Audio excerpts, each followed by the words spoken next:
Saudara, hari ini kita masih dalam seri Jesus in Every Story. Tapi ini adalah minggu terakhir dari seri ini. Minggu depan kita ada special week dan kita akan mulai seri yang baru di bulan Maret. Ya, jadi ini adalah khotbah terakhir dari seri Jesus in Every Story. Sebelum kita masuk saudara ya, saya akan sebutkan beberapa kata dan mungkin saudara bisa tebak siapa tokoh yang akan kita bahas hari ini ya. Gembala, penyair, udah tahu ya saudara ya. Musisi, prajurit, raja, teolog saudara, wah pendosa. Daud saudara, tokoh kita hari ini adalah Daud. Kita akan masuk ke kisah kita hari ini. Jesus in every story, Jesus the true and better David. Yesus adalah Daud yang sejati dan lebih baik. Kita akan masuk ke sebuah kisah salah satu kisah yang paling dikenal di dalam Alkitab. Tapi sayangnya seringkali kita terlalu berfokus pada kisah ininya saudara. Ini kisah yang menjadi analogi di dalam dunia ketika dua pihak bertempur, yang satu pihak yang sangat kuat, pihak lain pihak yang sangat lemah. Kisah ini dianalogikan ketika dua orang bertarung, yang kuat dan yang lemah. Kisah ini adalah pertarungan antara Daud dan Goliat. Tapi kita akan melihat di balik pertarungan tersebut ada sesuatu yang indah, ada sesuatu yang mengarahkan kita kepada rencana keselamatan, kepada Yesus Kristus, Sang Daud yang lebih baik. Kita langsung aja masuk ke pembicaraan firman Tuhan hari ini. Cukup banyak ayat yang akan kita bahas hari ini, bersabar ya saudara ya. Kita masuk ke 1 Samuel 17, kita mulai dari ayat yang pertama. Saya mau ajak saudara untuk baca, saya baca yang putih, saudara baca yang biru ya. Kita baca bersama-sama, 1, 2, 3. Orang Filistin mengumpulkan tentaranya untuk berperang. Mereka berkumpul di Soko yang di tanah Yehuda dan berkemah antara Soko dan Azeka di Efes Damim. Saul dan orang-orang Israel juga berkunjung dan berkemah di lembah Tarbantin. Mereka mengatur barisan perangnya berhadapan dengan orang Filistin. Orang Filistin berdiri di bukit sebelah sini dan orang Israel berdiri di bukit sebelah sana. Dan lembah ada di antara mereka. Lalu tampillah seorang pendekar dari tentara orang Filistin. Namanya Goliat dari Gat. Tingginya 6 hasta sejengkal. Saudara, perhatikan seorang pendekar ini saudara ya. Kita pelan-pelan. Ya, ini akan sangat penting. Kenapa? Karena kalau dalam bahasa Inggris sang pendekar ini adalah a champion. Dan kalau kita telah lagi ke bahasa aslinya, ke bahasa Ibrani, artinya adalah manusia di antara dua. A man between two. Ada dua orang dan a champion ini salah satunya. Yaitu seseorang yang dari pihak rakyatnya sendiri berupaya untuk menyelesaikan perselisihan nasional dengan terlibat dalam pertempuran tunggal dengan pejuang terpilih dalam pasukan musuh. Jadi kira-kira seperti ini, ada dua pihak yang berperang. Jadi a champion ini akan bertarung satu lawan satu sebagai perwakilan dari kedua pihak. Nah, Goliat ini adalah perwakilan, representasi dari bangsa Filistin untuk bertarung satu lawan satu dengan representasi dari Israel untuk menyelesaikan peperangan ini, saudara. Jadi a champion adalah perwakilan yang akan by one dengan perwakilan pihak lain. Tolong diingat saudara, ini penting sekali untuk kedepannya. Kita lanjut ya, ayat 5. Masih saya baca yang putih, saudara baca yang biru ya. Ketopong tembaga ada di kepalanya dan ia memakai baju zirah yang bersisik. Berat baju zirah ini 5.000 shikal tembaga. Dia memakai penutup kaki dari tembaga dan di bahunya ia memanggul lembing tembaga. Gagang tombaknya seperti pesat tukang tenun dan mata tombaknya itu 600 shikal besi beratnya.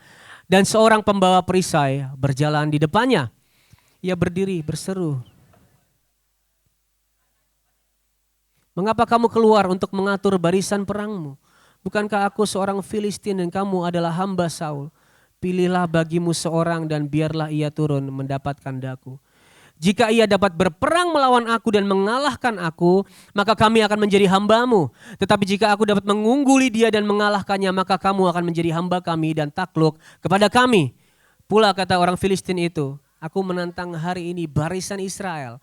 Berikanlah kepadaku seorang supaya kami berperang seorang lawan seorang." Ketika Saul dan segenap orang Israel mendengar perkataan orang Filistin itu, maka cemaslah mereka dan sangat ketakutan. Seperti yang saya bilang tadi, Goliat menantang Israel. Kirim satu perwakilan untuk 1 lawan 1 dengan aku. Dan saudara, meskipun ini pertarungan 1 lawan 1, ternyata ini menentukan nasib satu bangsa. Kalau Goliat menang, maka Israel harus menjadi hamba dari Filistin. Dan sebaliknya, kalau perwakilan dari Israel menang, maka Filistin akan menjadi hamba dari Israel. Dan kabar buruknya hari itu gak ada yang berani maju. Saudara. Firman Tuhan berkata bahkan Saul juga takut, saudara. Ketika Saul dan segenap orang Israel mendengar, mereka cemas hati, mereka sangat ketakutan. Padahal saudara, Saul itu tingginya di atas rata-rata. Kalau saudara baca ya. Di atas rata-rata. Dia besar juga, saudara, bukan orang kecil. Tapi takut juga. Karena apa? Saudara bisa bayangkan Goliat ini tingginya lebih dari 2 meter. Dan dia memakai seluruh perlengkapan yang mutakhir. Kalau saya baca, Filistin itu teknologinya sangat mutakhir dalam peperangan, saudara. Makanya Raja Saul yang badannya besar pun takut. Gak ada yang berani maju. Mungkin saudara bilang, wah pada penakut ya. Tapi saya mau jamin kalau saudara ada di tempat itu hari itu, saudara juga gak berani buat maju. Setuju? Atau ada yang berani buat maju, saudara? Kalau ada yang berani, saya adu sama satu orang yang besar di sini dulu ya, Pak Nathan, untuk gak datang dia. Saudara bisa bayangkan seberapa mengerikannya Goliat ini. Dan dia menantang bangsa Israel selama bukan 4 jam, bukan 4 hari, 40 hari. Ditunggu 40 hari, ditantang, gak ada yang berani maju untuk melawannya. Nah saudara, suatu hari Daud yang sudah diurapi menjadi raja oleh Samuel, saudara ingat ceritanya ya. Tapi hari itu Saul yang masih menjadi raja yang sah, disuruh ayahnya untuk membawa makanan untuk kakak-kakaknya di medan pertempuran. Bawain makanan nih buat kakak-kakak, bawain keju untuk para pasukan 1000. Juga bawain tanda dong supaya aku tahu bahwa kakakmu itu aman, selamat di medan perang. Nah, singkat cerita Daud jalan kan, dia meninggalkan dombanya di padang bersama para hambanya ya. Daud sampai ke medan perang. Lalu ia mendengar Goliat mencemooh bangsa Israel. Lalu Daud cari info nih saudara ya. Dia cari info ini siapa sih gitu. Akhirnya dapat banyak info saudara. Termasuk info yang bisa mengalahkan Goliat akan jadi mantu raja. Bahkan keluarganya akan dibebaskan dari pajak. Daud ini banyak banget tanyanya. Di firman Tuhan berkata Daud bertanya kepada banyak orang. Dan terdengarlah kepada Saul. Dipanggil, sini Daud, sini Daud. Mereka ngobrol dan Daud berkata, Tuanku jangan tawar hati. Aku yang akan maju. Harusnya senang dong Saul dong ya. Ada yang mau maju. Tapi karena Daud masih muda, Saul bilang gak usah maju. Kamu ini masih muda. Sedangkan Goliat yang menantang itu sudah dari mudanya menjadi seorang prajurit. Seperti Saul bilang, kalau lu yang maju sama aja kita kalah. Itu ya saudara ya, ditahan, saudara ditahan. Tapi Daud ini sangat gigih. Akhirnya Saul melepaskannya, katanya Tuhan menyertaimu. Daud bilang gini, Tuan Raja, aku ini menggembalakan kambing dan domba. Ketika aku menggembalakan biasanya ada singa, ada beruang. Dan kalau mereka datang aku gak kabur loh, aku hajar mereka. Aku pegang jenggotnya, aku hajar mereka. Dan aku percaya ketika Tuhan menyelamatkan aku dari singa dan beruang, Tuhan akan melepaskan aku dari Goliat. Lalu Saul berkata, oke, silakan maju, Tuhan menyertaimu. Dipakaikanlah baju zirah yang besar. Baju zirahnya menurut yang saya baca ini bajunya Saul, saudara. Dikasih senjata, saudara, ketopong. Tapi Kak Daud gak bisa pakai, saudara. Dia lepas semuanya. Dia maju begitu saja. Dia cuma bawa tongkat, saudara. Dan umban.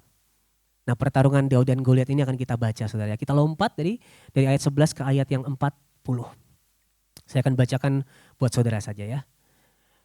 Lalu Daud mengambil tongkat di tangannya. Dipilihnya dari dasar sungai 5 batu yang licin dan ditaruhnya dalam kantung gembala yang dibawanya. Ya ini tempat batu-batu, sedang umbannya dipegangnya di tangannya. Demikianlah ia mendekati orang Filistin itu. Orang Filistin itu kian dekat menghampiri Daud dan di depannya orang yang membawa perisainya. Ketika orang Filistin itu menunjukkan pandangnya ke arah Daud serta melihat dia, dihinanya Daud karena ia masih muda. Kemerah-merahan dan elok parasnya. Saudara perhatikan ketika dua champion ini sedang bertarung, saudara. Biasanya mereka sebelum berantem mereka melemparkan kata-kata. Kutukan ya saudara ya, saling mencemooh. Kayak kalau saudara lihat mau UFC mau tanding itu kan pas nimbang itu kan suka pada saling mencemooh. Ya ini seperti itu saudara. Makanya ayat 43 Goliat berkata kepada Daud, anjingkah aku maka engkau mendatangi aku dengan tongkat. Lalu demi para allahnya orang Filistin itu mengutuki Daud. Pula orang Filistin itu berkata kepada Daud, hadapilah aku. Oke, ada yang hilang ya saudara, perhatikan saya aja. Hadapilah aku, maka aku akan memberikan dagingmu kepada burung-burung di udara dan kepada binatang-binatang di padang. Tetapi Daud berkata kepada orang Filistin itu, engkau mendatangi aku dengan pedang dan tombak dan lembing, tetapi aku mendatangi engkau dengan nama Tuhan semesta alam, Allah segala barisan Israel yang kau tantang itu. Saudara, satu hal yang Daud tahu, dan dia sudah mengatakan ini kepada Saul, yang menyelamatkan dan memberi kemenangan adalah Tuhan. Hari itu sebenarnya hal yang wajar ya, kalau orang muda itu membanggakan kehebatannya, kekuatannya, itu hal yang wajar saudara. Tapi Daud bilang gini kepada Saul, Tuhanku yang melepaskan aku dari singa dan beruang. Daud sadar Tuhanlah yang menyelamatkan dia. Ia mengakui Tuhanlah yang ia percaya. Makanya ia berkata, kamu datang dengan memakai semua senjata, tapi aku datang dengan nama Tuhan. Dan hari itu saudara, Daud membawa 5 buah batu. Bukan karena dia gak persiapan. Tapi ia menyatakan bahwa yang aku percaya bukanlah senjata dan perisai. Yang aku percaya adalah Tuhan yang aku sembah. Dan ini membawa kita ke pertanyaan reflektif kita hari ini. Apa atau siapa yang kita percaya dan andalkan di dalam hidup? Saudara mungkin bisa renungkan sekarang. Nanti kita akan jawab di belakang sama-sama. Kita ke ayat 46 saudara. Hari ini juga, ini Daud masih ngomong saudara. Tuhan akan menyerahkan engkau ke dalam tanganku dan aku akan mengalahkan engkau. Dan memenggal kepalamu dari tubuhmu. Hari ini juga aku akan memberikan mayatmu dan mayat tentara orang Filistin kepada burung-burung di udara. Dan kepada binatang-binatang liar supaya seluruh bumi tahu bahwa Israel mempunyai Allah. Dan supaya segenap jemaah ini tahu, perhatikan yang di highlight ya. Bahwa Tuhan menyelamatkan bukan dengan pedang dan bukan dengan lembing. Sebab di tangan Tuhanlah pertempuran, atau bahasa Inggrisnya the battle is the Lord's. Pertempurannya milik Tuhan. Dan ia pun menyerahkan kamu ke dalam tangan kami. Saudara, saya pun mengakui ini adalah bagian yang biasa bagi kita. Oh bagus, Tuhan berperang bagi aku. Kita pasti menang, tapi jadi kalimat klise buat kita. Dan bahkan kita salah arti, sukanya kalau aku punya saingan di dalam bisnis, saingan di dalam mendekati seseorang, aku pasti menang karena Tuhan berperang bagi aku. Tapi tolong perhatikan dan ingat ini baik-baik. Kedepannya di ujungnya kita bisa melihat betapa kalimat ini sangat indah sebetulnya saudara. Lanjut, kita baca banyak ayat saudara ya. Katakan ke kiri kanan, sabar ya gitu. Sabar ya, iya. Ketika orang Filistin itu bergerak maju untuk menemui Daud, maka segeralah Daud berlari ke barisan musuh untuk menemui orang Filistin itu. Lalu Daud memasukkan tangannya dalam kantungnya, diambillah sebuah batu dari dalamnya, diumbannya, maka kenalah dahi orang Filistin itu. Sehingga batu itu terbenam di dalam dahinya. Saudara, dahi di antara mata, itu adalah bagian kecil yang terbuka dalam sebuah ketopong. Jadi kemungkinannya kecil banget sebenarnya kena dahinya. Tapi hari itu batu yang dilemparkan Daud kena dahinya saudara. Goliat jatuh, terjerumus dengan mukanya ke tanah. Demikianlah Daud mengalahkan orang Filistin itu dengan umban dan batu. Ia mengalahkan orang Filistin itu dan membunuhnya tanpa pedang di tangan. Goliat mati akhirnya. Orang Filistin kalah dan Israel menang. Perhatikan ini saudara. Israel menang. Padahal yang bertarung siapa saudara? Daud. Israel menang, Israel bersuka cita, Israel menikmati kemenangannya. Padahal mereka tidak mengangkat satu jari pun untuk berperang. Mereka cuma nonton dengan ketakutan di pinggir saudara. Kenapa bisa Israel menikmati kemenangan yang mereka tidak usahakan? Karena ada the champion. Orang yang menjadi representasi dari suatu bangsa untuk maju satu lawan satu melawan wakil dari musuh. Ada substitusi di sini saudara. Bangsa Israel yang seharusnya maju digantikan oleh Daud untuk maju melawan Goliat. Sebagai representasi bangsa Israel, menang atau kalahnya Daud adalah menang atau kalahnya bangsa Israel. Jadi kemenangan Daud adalah kemenangan seluruh bangsa Israel yang sama sekali tidak berbuat apapun. Dan kalau saudara baca kisahnya saudara, Daud akhirnya menjadi raja atas seluruh Israel. Dan di masa pemerintahannya ia harus berperang melawan banyak bangsa. Israel, Filistin, Moab, Aram, Amon, Edom. Dan saudara kalau perhatikan ini adalah bangsa-bangsa yang sudah menjadi masalah sejak zaman hakim-hakim. Perhatikan saya, ini penting saudara, sejak zaman hakim-hakim. Hari itu bangsa Israel berkompromi, mereka tidak membasmi bangsa ini, mereka hidup berdampingan sehingga akhirnya bangsa ini menjadi pengaruh buruk bagi bangsa Israel. Berhalanya dibawa ke Israel dan bangsa Israel menjadi penyembah berhala. Dan karena bangsa Israel menyembah berhala, Tuhan menghukum bangsa-bangsa lain untuk menindas mereka. Sebuah siklus yang tidak pernah berhenti. Nah saudara, di masa pemerintahan Daud, Daud berhasil mengalahkan bangsa-bangsa ini. Secara militer, secara politik, bangsa-bangsa ini kalah saudara. Tetapi perhatikan, Daud tidak bisa membebaskan bangsa Israel dari masalah utamanya. Hati yang diperbudak oleh dosa. Hati yang menyembah berhala. Itulah sebabnya ketika Daud gak ada saudara, bangsa Israel kembali kepada penyembahan berhala. Dan gak jauh dimulai dari anaknya saudara Salomo. Istrinya banyak dari banyak bangsa asing dan Salomo mengikuti menyembah Allah-Allah, dewa-dewa dari istrinya. Daud cuma bisa mengalahkan bangsa-bangsa ini secara militer dan politik. Tapi masalah utamanya Daud tidak bisa selesaikan. Sampai akhirnya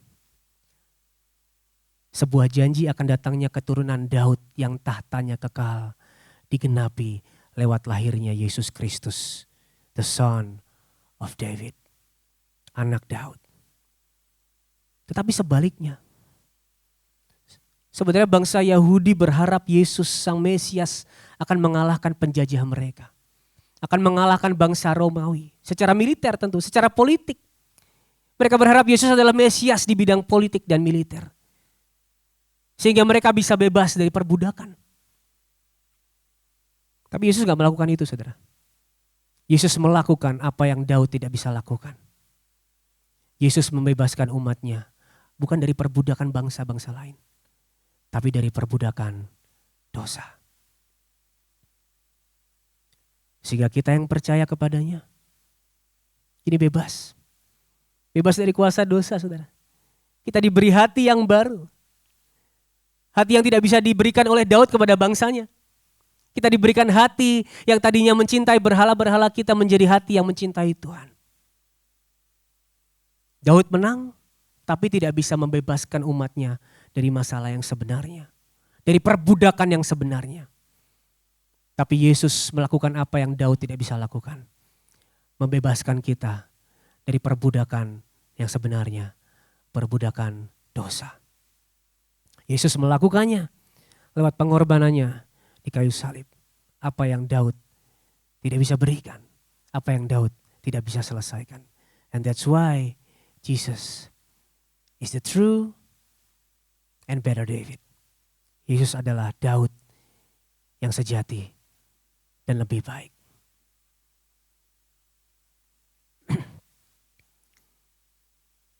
Apa yang kita pelajari di sini saudara?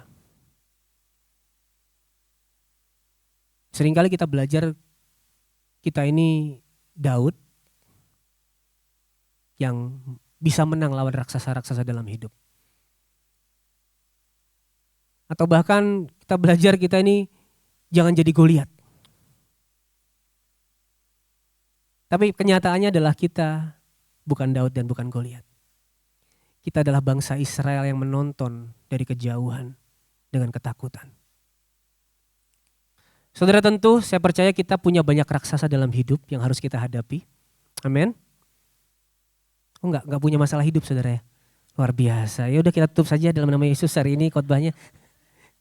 Kita punya banyak raksasa dalam hidup yang harus kita hadapi. Tapi sebenarnya raksasa terbesar kita, Goliat kita bukanlah masalah kesehatan. Bukanlah masalah keuangan atau masalah-masalah lain dalam hidup. Kalau raksasa terbesar kita adalah kesehatan, Tuhan tidak perlu mengirim Yesus, dia mengirim dokter terbaik mungkin. Kalau masalah terbesar kita adalah masalah keuangan, Tuhan mengirim seorang ahli keuangan yang bisa mengatur keuangan kita atau membantu kita membangun bisnis. Tapi Goliat kita yang sebenarnya adalah keterpisahan dari Tuhan karena dosa. Goliat kita sebenarnya adalah kematian rohani. Itulah sebabnya Yesus yang harus datang menjadi jalan untuk memulihkan hubungan kita dari Tuhan yang tadinya terpisah karena dosa. Saudara, kita nggak bisa menang. Kita lemah, kita nggak bisa mengalahkan Goliat ini sendiri. Tetapi puji Tuhan, ada Daud yang sempurna. Siapa namanya saudara? Yesus. Maju berperang menggantikan kita. Perwakilan kita, a champion yang mengalahkan dosa dan maut. 1 Petrus 2 berkata, ia sendiri telah memikul dosa kita di dalam tubuhnya di kayu salib, supaya kita yang telah mati terhadap dosa hidup untuk kebenaran. Yesus Kristus mengalahkan raksasa terbesar dalam hidup kita, yang sama sekali gak bisa kita kalahin, yaitu dosa dan kematian. Dengan cara apa? Ia mati karena pelanggaran kita. Tetapi gak cuman sampai di situ. Ia mengalahkan maut ketika ia bangkit kembali di hari yang ketiga. Dan saudara, seperti bangsa Israel, kita menikmati kemenangan yang bahkan kita tidak usahakan. Perbuatan baikmu itu tidak memberikanmu keselamatan. Kita menang karena Yesus sudah menang. Boleh bilang ke kanan kiri, aku menang karena Yesus sudah menang. Amin saudara. Kita diampuni, kita dibebaskan, kita dipulihkan, diperdamaikan dengan Tuhan. Diangkat jadi anak-anak Allah, diberikan rohnya yang kudus dalam hati kita untuk menyertai selama-lamanya. Karena Yesus sudah menang. Inilah makna sebenarnya dari Tuhan yang berperang bagi kita. Inilah makna sebenarnya dari the battle is the Lord's. Peperangannya adalah milik Tuhan. Dan dengan mengerti ini kita benar-benar bisa memaknai dan mensyukuri bahwa Tuhan berperang ganti kita. Karena kita tahu dalam pertempuran terbesar kita, Tuhan tidak hanya memberikan sorakan semangat, ia memberikan dirinya berperang menggantikan kita untuk mengalahkan dosa dan maut, saudara. Amin. Amin. Kita adalah orang-orang yang lebih dari pemenang. Karena kemenangan Kristus diperhitungkan kepada kita. Diberikan, diimputasikan kepada kita. Oke, itu bagus, that's nice. Kabar yang luar biasa, tapi apa pentingnya bagi saya? Mungkin saudara bertanya, apa pentingnya bagi kuliah saya? Apa pentingnya bagi pekerjaan saya? Apa pentingnya bagi toko saya? Apa pentingnya bagi bisnis saya? Bagi cita-cita saya? Untuk menjawab ini mari kita kembali ke pertanyaan reflektif yang tadi. Yaitu apa atau siapa yang kita percaya dan andalkan dalam hidup? Tuhan atau hal-hal lain? Mungkin saudara bertanya juga, lalu bagaimana aku bisa mengerti bahwa aku sedang mengandalkan hal-hal lain dan bukan Tuhan? Saudara perhatikan, kita bisa mengerti bahwa kita sedang mengandalkan hal-hal lain dan bukan mengandalkan Tuhan ketika identitas kita didefinisikan oleh suatu hal yang menurut kita adalah kemenangan dalam hidup. Saya ulangi ya. Kita bisa mengerti bahwa kita sedang mengandalkan hal-hal lain dan bukan mengandalkan Tuhan ketika identitas kita didefinisikan oleh suatu hal yang menurut kita adalah kemenangan di dalam hidup. Contohnya gimana? Kalau aku punya uang banyak, berarti aku menang dalam hidup. Kalau aku keterima di perguruan tinggi favoritku, aku menang dalam hidup. Kalau aku dapat promosi di pekerjaan, aku menang dalam hidup. Saudara, pada dasarnya untuk masuk perguruan tinggi favorit, untuk dapat promosi, uang, bukanlah hal yang jahat, saudara. Tapi kalau hal-hal tersebut yang mendefinisikan hidup kita, maka kita sedang mengandalkan hal-hal lain dan bukan Tuhan. Saya akan lemparkan pertanyaan. Kalau hal-hal yang saya sebutkan tadi tidak terjadi, apakah kita hancur? Kalau engkau gak dapat promosi, apakah engkau hancur? Kalau engkau gak terima di perguruan tinggi favorit, apakah engkau hancur? Kalau engkau gak goal bisnisnya, apakah engkau hancur? Kalau iya jawabannya, berarti definisi hidup kita ada di sana. Bukan berarti gak boleh sedih saudara ya. Bukan berarti toxic positivity. Sedih, marah adalah suatu perasaan yang kita semua manusia punya. Tapi kalau kita sampai tenggelam di dalamnya, berarti kita sedang hancur. Kalau engkau nggak masuk ke perguruan tinggi favorit, lalu engkau merasa nggak punya harapan lagi, engkau jadi hidup ya udahlah aku hidup apa adanya aja, mengalir aja, itu berarti engkau sedang hancur. Dan engkau sedang mendefinisikan hidupmu di dalam perguruan tinggi favorit. You mention it, apapun itu. Saudara, kekristenan tidak menentang hal-hal tersebut, tapi menentang menjadikan hal-hal tersebut yang utama di dalam hidup. Yeremia 9 ayat 23 dan 24. Beginilah firman Tuhan, janganlah orang bijaksana bermegah karena kebijaksanaannya, janganlah orang kuat bermegah karena kekuatannya, janganlah orang kaya bermegah karena kekayaannya, tetapi siapa yang mau bermegah, baiklah bermegah karena yang berikut, bahwa ia memahami dan mengenal aku, bahwa akulah Tuhan yang menunjukkan kasih setia, keadilan, dan kebenaran di bumi. Sungguh semuanya itu kusukai. Demikianlah firman Tuhan. Saudara, di atas semua pengalamannya melawan singa dan beruang, di atas semua baju zirah yang dipakaikan dan ditawarkan kepada Daud, Daud menyadari yang paling penting dalam dirinya adalah penyertaan Tuhan. Ia maju bukan dengan modal kekuatan dan kehebatan. Daud maju di dalam nama Tuhan. Daud benar-benar mengandalkan Tuhan di dalam hidupnya. Pertarungannya melawan Goliat adalah cerminan bagaimana ia percaya Tuhan. Dan saudara, ini bukanlah kepercayaan yang timbul tiba-tiba ketika ia berhadapan dengan Goliat. Saya percaya ini adalah kepercayaan yang lahir dari pengenalan Tuhan dalam hidup sehari-harinya. Itulah sebabnya saudara bisa melihat banyak sekali mazmur yang ditulis oleh Daud. Dan saya percaya itu adalah ekspresi relasinya dengan Tuhan. Relasi yang akhirnya membuat dia bisa percaya kepada Tuhan yang ia kenal. Daud begitu mengenal Tuhan, sehingga ia tahu ia tidak perlu meletakkan kepercayaannya kepada kehebatan atau kekuatannya sendiri, tetapi kepada Tuhan yang menyertainya. Nah, saudara, kita pun bisa sepenuhnya mengandalkan Tuhan kalau kita mengenal Dia. Mengenal Tuhan yang menunjukkan kasih setia, keadilan, dan kebenaran di bumi. Kenapa, saudara? Coba saya tanya ke saudara, dan saudara tanya ke diri saudara sendiri. Mungkinkah saudara percaya dan mengandalkan pribadi yang kita tahu gak setia, gak adil, dan gak benar? Kalau kita mengandalkan orang yang gak setia, dia pasti meninggalkan kita. Kalau kita mengandalkan orang yang gak adil, dia pasti mencurangi kita. Kalau kita mengandalkan orang yang gak benar, dia pasti menjahati kita. Dan tentu kita bisa percaya dan mengandalkan pribadi yang setia, adil, dan benar. Benar, saudara ya? Kita senang bisa mengandalkan orang yang setia, yang adil dan benar. Tapi pertanyaannya, bagaimana kita bisa mengenal Tuhan yang menunjukkan kasih setia, keadilan, dan kebenaran di bumi? Di mana kita bisa melihat sosok itu, saudara? Apa buktinya? Saudara, Daud berkata di ayat 46 ya, hari ini juga Tuhan akan menyerahkan engkau ke dalam tanganku, dan aku akan mengalahkan engkau dan memenggal kepalamu dari tubuhmu. Hari ini juga aku akan memberikan mayatmu dan mayat tentara orang Filistin kepada burung-burung di udara dan kepada binatang-binatang liar. Supaya seluruh bumi tahu bahwa Israel mempunyai Allah. Dan supaya segenap jemaah ini tahu bahwa Tuhan menyelamatkan bukan dengan pedang dan bukan dengan lembing. Sebab di tangan Tuhanlah pertempuran. Dan ia pun menyerahkan kamu ke dalam tangan kami. Saudara, Daud berkata, hari ini supaya jemaah tahu bahwa Tuhan menyertai. Adalah ketika Tuhan menyerahkan Goliat kepada tangan Daud. Supaya jemaah tahu bahwa Tuhan menyertai adalah melihat Goliat dikalahkan.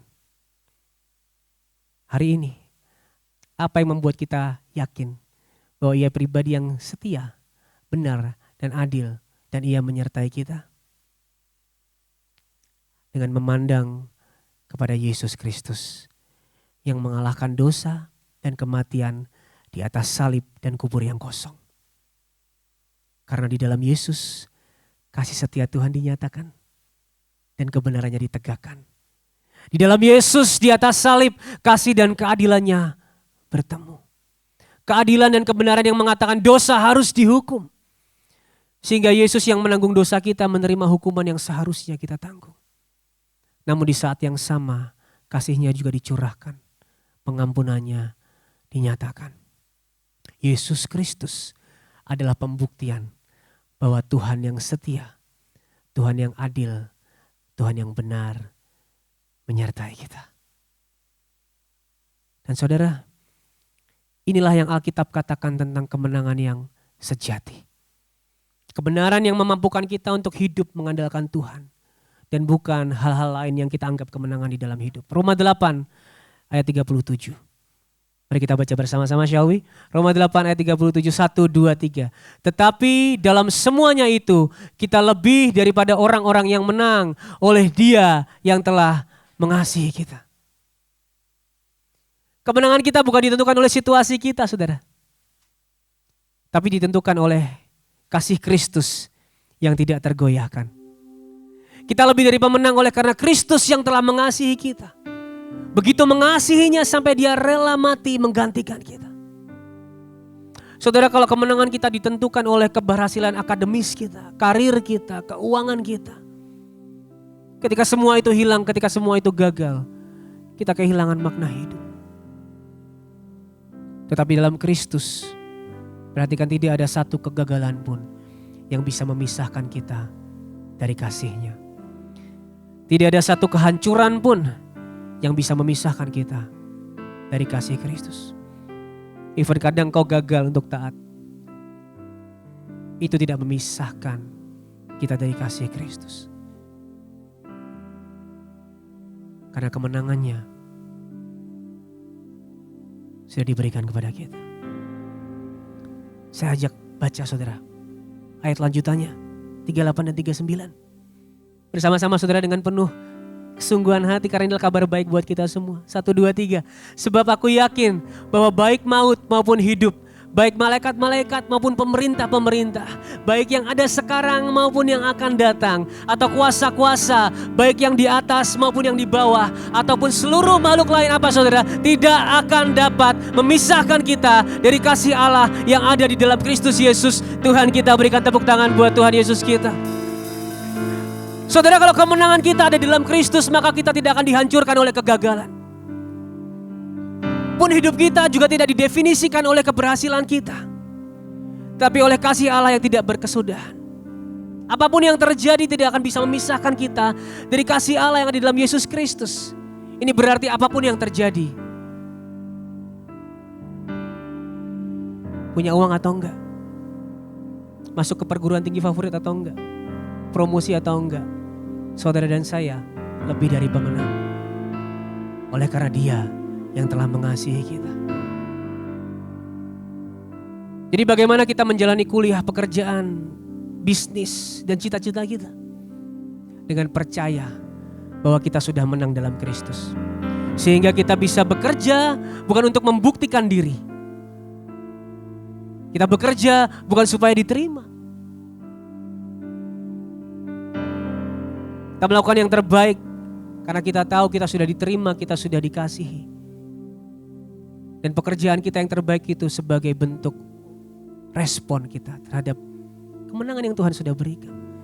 Kita mengejar cita-cita, mencari perguruan tinggi favorit bukan untuk mencari identitas. Tapi berangkat dari identitas yang sudah aman di dalam Kristus. Saudara bisa menjalankan hidup saudara dengan merasa aman, karena apapun yang terjadi tidak akan memisahkan engkau dari kasih Kristus. Apapun yang terjadi, engkau lebih daripada orang-orang yang menang. Dan inilah kemenangan yang sejati. Bukan ketika hidup berjalan sesuai rencana kita, tetapi ketika kita tahu bahwa dalam segala sesuatu Kristus tidak akan pernah meninggalkan kita. Jadi apapun situasimu hari ini, apakah hidup berjalan sesuai dengan rencanamu atau enggak?